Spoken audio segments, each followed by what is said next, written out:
Passado pouco mais de uma semana, certamente você já viu aí muitas imagens, já obteve várias informações, vídeos, reportagens, pequenos artigos sobre o que aconteceu lá em Brasília em 8 de janeiro. Horas. Agora, para você fazer uma análise um pouco mais abrangente, você tem que, a partir aí do marxismo, numa análise marxista, né, partir do geral para o particular. E por que isso? Porque se você fica restringido ao particular, você vai achar que, por exemplo, aquelas pessoas que rezaram para pneu, que pediram auxílio, né, dos ETs com seus celulares, né, elas seriam capazes de fazer um golpe junto com os militares. Militares quais? Heleno, a turma do Pazuello e companhia, né? E, obviamente, simplesmente derrubar o governo Lula. Então, você começa a entrar aí em teorias amalucadas, né? Teorias conspiratórias. Claro, sabemos que tem elementos aí golpistas, mas vamos com calma, né?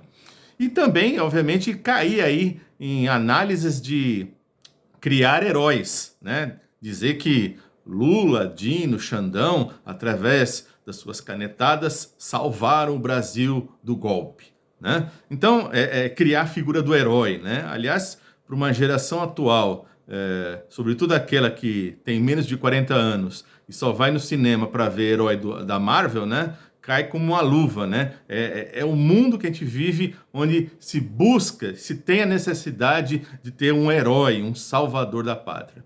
Bom, então, para entender isso, gente, é necessário ter, portanto, uma visão bem mais abrangente. Lembrando que quando você tem um certo distanciamento histórico, né, temporal aí do fato histórico, também você tem mais elementos, mais informações, mais literatura, né? Ou seja, a gente hoje, em 2023, consegue entender com mais profundidade, com mais clareza, o fenômeno de 2013 do que lá, propriamente dito, em 2013, né? No calor dos acontecimentos. Claro que isso não quer dizer que o que ocorreu agora, semana passada, a gente vai se omitir de refletir sobre a situação. Não pode se omitir, mas sempre lembrando que, conforme for passando o tempo, a gente vai obtendo mais informações, mais documentos. Vejam, se eu tivesse feito um vídeo no dia seguinte, né, já no dia 9, eu não ia saber, por exemplo, daquela minuta do ministro da Defesa do Bolsonaro, né? O Torres. Então, vejam que conforme vai passando o tempo, a gente vai tendo mais elementos, né? Mas, enfim, vamos lá. Eu digo para vocês que a gente tem que partir de um cenário mais universal. Então, isso quer dizer o quê? Em primeiro lugar, pensar em golpe no Brasil.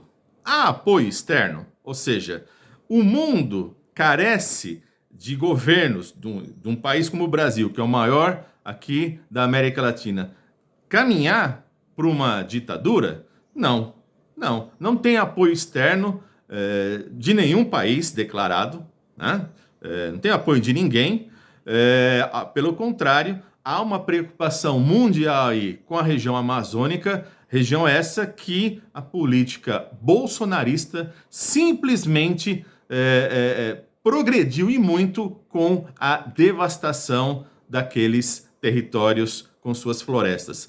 Devastação, garimpo, mineração ilegal, narcotráfico, então a coisa piorou e muito. Claro que numa eleição presidencial, quem vota são as pessoas do próprio país. A força externa, ela ou se não nula, quase que muito diminuta, né?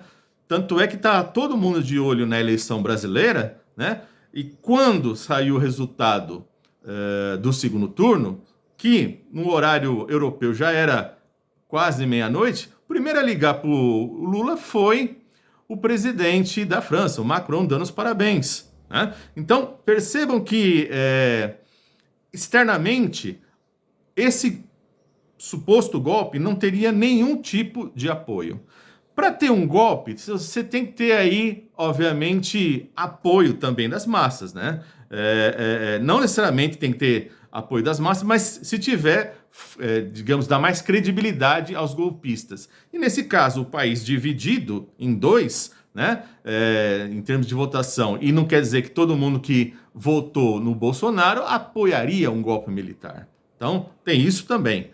Aliás, para dar um golpe, você tem que ter aí lideranças que organizam, né? Você tinha ali, se você pegar em 64, você tem lá desde lideranças militares, né, como o general Olímpio Mourão, né, e depois o Castelo Branco, que viria a ser o próprio presidente, né? Quem que é essa liderança no Brasil? O general Heleno, né? O Heleno Pequeno, né? Não me parece. Além disso, para você ter um golpe no país internamente, você tem que ter um projeto econômico alternativo. Aliás, nós passamos os 4 anos aí do governo Bolsonaro falando disso, né? Vai ter o golpe ou não vai ter golpe? Bom, para ter golpe, tem que a burguesia não estar no poder. Ela estava no poder com o Bolsonaro, né? Portanto, como é que ia ter autogolpe, né? Aliás, eu fiz até um vídeo mostrando exatamente isso, que essa ameaça, esses discursos dúbios, né, essa ambiguidade, permeou todo o governo Bolsonaro, né? Essa era, inclusive, era uma estratégia política dele. E foi em todos os níveis, né? Até em termos da Covid, né? Aquela ideia de, eu não fiz nada, né?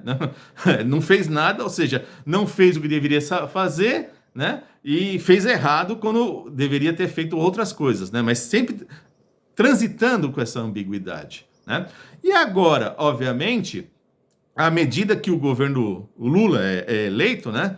O que querem os militares? Querem o que eles sempre tiveram e aumentou durante o governo Bolsonaro, ou seja, manter privilégios, manter seus altos salários. Ganharam muitos cargos aí no governo Bolsonaro, quase 8 mil, em torno disso, né?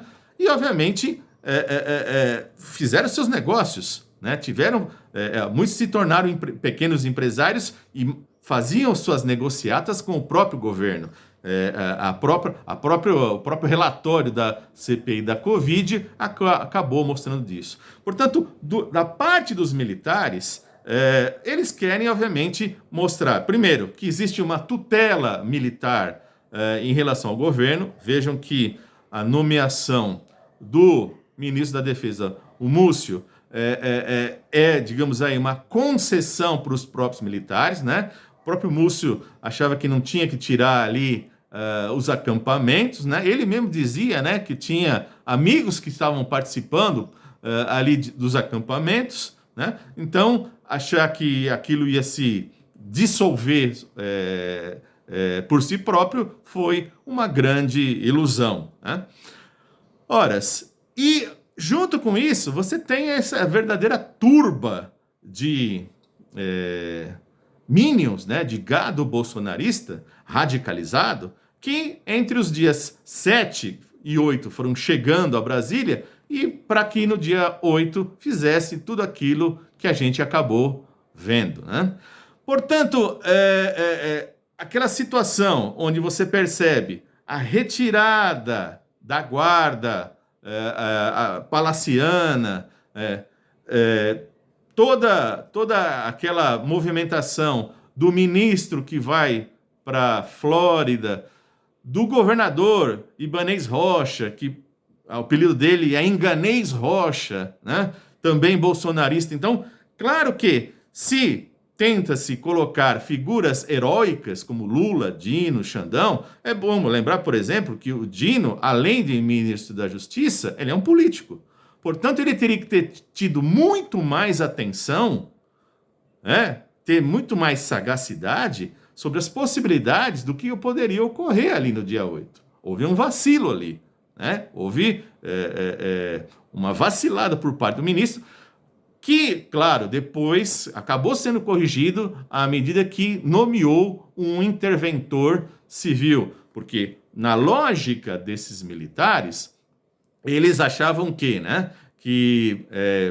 tinha lá toda uma preparação para que após a ocupação, a invasão ali dos três poderes, né, criasse uma situação onde o próprio Lula decretasse a GLO, né, a garantia da lei e da ordem, portanto, transferindo o poder para os militares. O que não foi feito, né, nessa orientação do Dino com o Lula, né, portanto, nesse sentido, agiram corretamente, né, transferindo para um civil.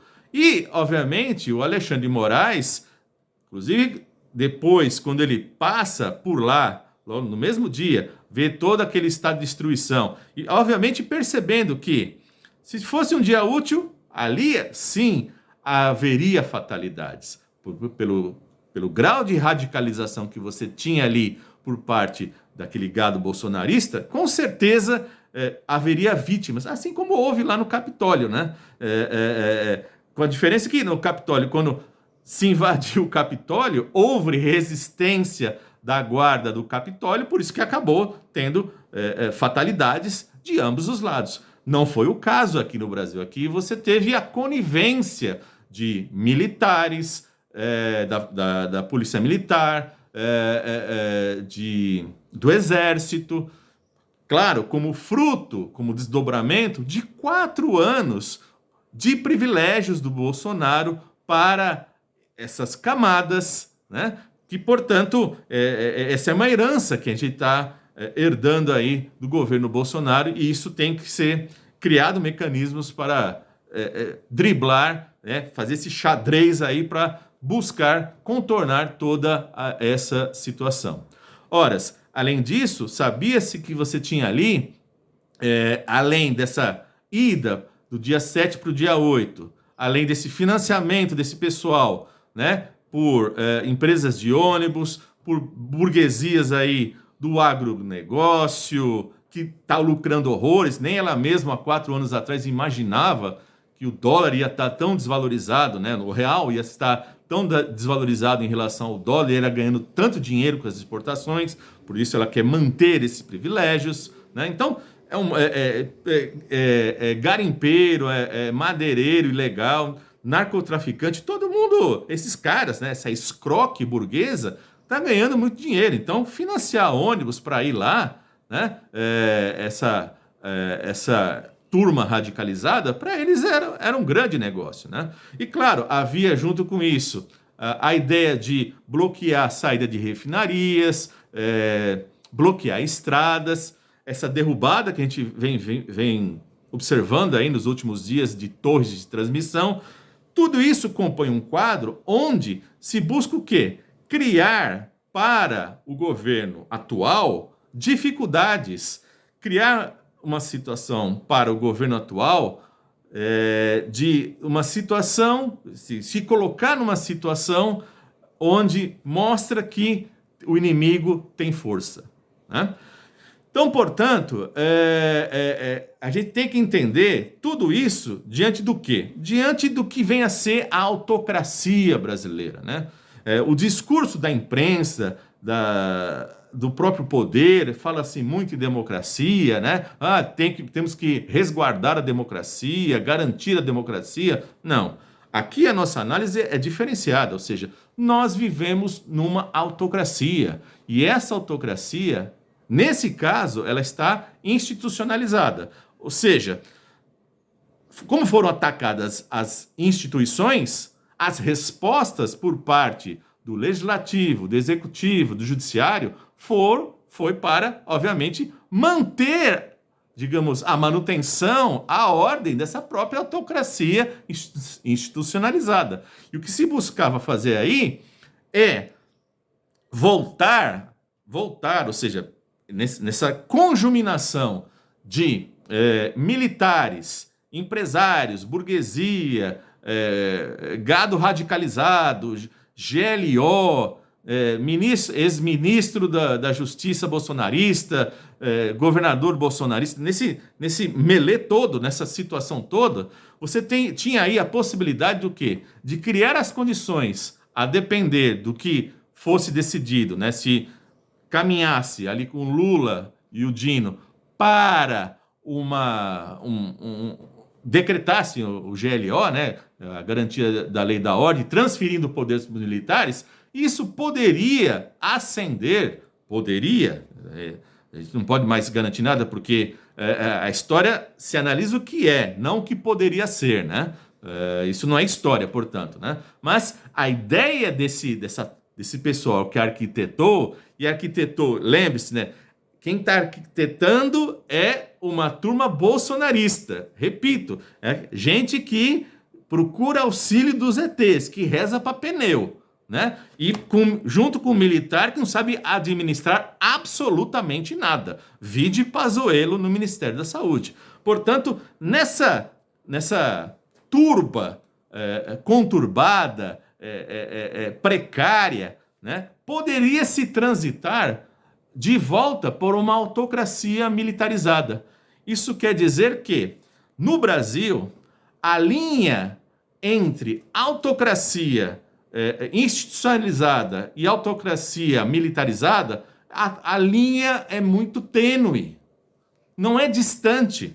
Ou seja, o que nós verificamos ali era, digamos, a ponta de um iceberg de uma tentativa para voltar, quem sabe, para uma autocracia militarizada, né? Então, por isso que a linha é muito tênue. Isso faz parte, portanto, da singularidade brasileira, ou seja, esse é o nosso traço, né? Por quê? Porque se existe uma particularidade na América Latina, que é uma força, uma presença de governos militares na sua história, na história recente, dos nossos vizinhos, como Argentina, Uruguai, Paraguai, que passaram por ditaduras, enquadraram esses caras e hoje eles estão, digamos, fora das decisões políticas mais centrais. Não é o caso brasileiro, portanto, essa é a nossa singularidade. Nós temos uma particularidade de um traço de efetivação capitalista de forma colonial, que, portanto, é semelhante aos países vizinhos, mas a nossa singularidade fez com que a gente desse aí uma anistia irrestrita ali em 79 e, portanto, tudo quanto é torturador, matador, perseguidor dos militares foram anistiados. Mantiveram seus privilégios, mantiveram cargos altos e, obviamente, com o governo Bolsonaro, criaram mais privilégios que tinham e agora querem mantê-los, não querem abrir mão, né? Então isso também tem que entender toda essa situação do dia 8 diante disso. Os caras querem, de alguma maneira, demonstrar força para manter os seus privilégios. Mas o que tem que ser feito agora é mostrar exatamente o contrário. Ou seja, o que foi feito simplesmente mostra que esses caras não podem se manter no poder como estavam, ou seja, portanto, esses cargos de favores que foram criados aos milhares do governo Bolsonaro têm que ser progressivamente revogados. Temos que mexer de alguma maneira aí nessa educação, essa forma de educar militar, né? Ou seja, não dá para esperar da direita isso. Para vocês terem ideia, as escolas militares, né, de ensino médio, ensino básico, não obedecem às regras do MEC. Ou seja, é uma regra à parte, é um mundo à parte. Eles vivem num mundo paralelo. E é por isso que as falas de generais, coronéis, do próprio Bolsonaro e companhia limitada, quando você vê esses caras falando, parece que está vivendo ainda na Guerra Fria. Por quê? Porque toda a educação deles vem, digamos, é o reflexo de tudo isso, desse mundo paralelo. Para vocês terem ideia, era o Olavo de Carvalho que fazia as revisões de livros de história dos militares. Vai esperar o quê de tudo isso, né? Portanto, insisto, aqui nós temos digamos, nós estamos na ponta do iceberg, né? A gente está colocando aqui alguns elementos para avaliar toda essa situação. Claro que daqui a alguns anos teremos muito mais clareza e muito mais elementos para analisar agora. Mas eu já dei aqui um conjunto de elementos para vocês refletirem, tá certo?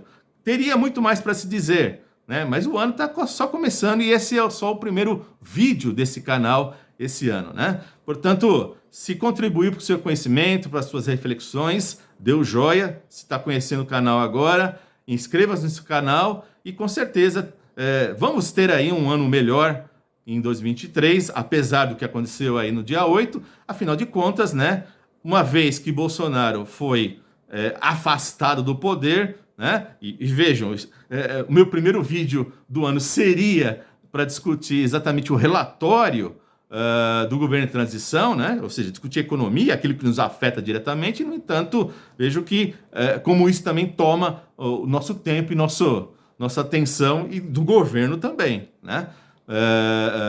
Mas temos aí um ano pela frente com muitos desafios, tanto para o próprio governo que se põe agora, como para todos nós da esquerda, ok? Então, até a próxima.